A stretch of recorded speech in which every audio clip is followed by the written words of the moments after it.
Le vrai faux de l'info sur Europe 1 avec Laurent Guimier. Bonjour Laurent. Bonjour Bruce. Une fois n'est pas coutume, vous poursuivez pour le deuxième jour consécutif votre enquête sur le mariage homosexuel. Eh oui, hier j'ai démonté un des arguments des anti-mariages gays. Bien ce matin, je me suis intéressé aux militants du mariage homosexuel. D'après eux, la droite française qui a ralenti le débat de toutes ses forces est complètement à la masse par rapport à ce qui se passe ailleurs en Europe.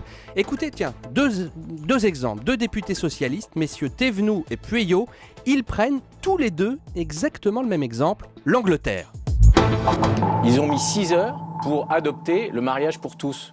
Et nous, dans notre pays, on en est à 73 heures de débat. En Angleterre, on a mis 2 jours pour voter le mariage pour tous. En France, il faut combien de temps? 6 mois, 9 mois? Arrêtons, quoi.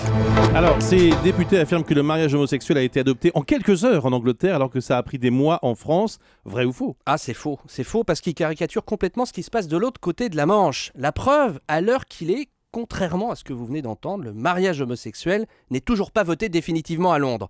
Le 5 février dernier, la Chambre des communes, l'équivalent de l'Assemblée nationale, a bien voté ce texte défendu par le Premier ministre Cameron en première lecture, mais contrairement à ce que les militants du mariage pour tous et contrairement à ce que disent ces deux députés disent, ce n'était que le début du débat parlementaire.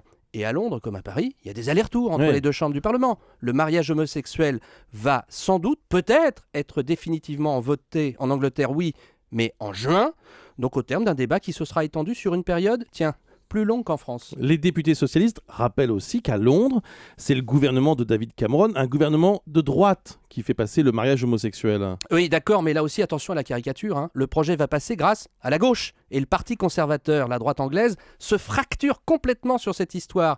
Hier, tiens, un ancien président du parti conservateur a lancé à Cameron, publiquement dans la presse, quand nous aurons une reine lesbienne qui décidera de se marier avec une autre femme, d'avoir un enfant à la suite d'un don de sperme, est-ce que cet enfant sera héritier du trône? C'est pas vraiment le signe d'une droite réunie derrière le Premier ministre. Hein, tout en souplesse, oui, tout en douceur. Merci beaucoup Laurent Guimier.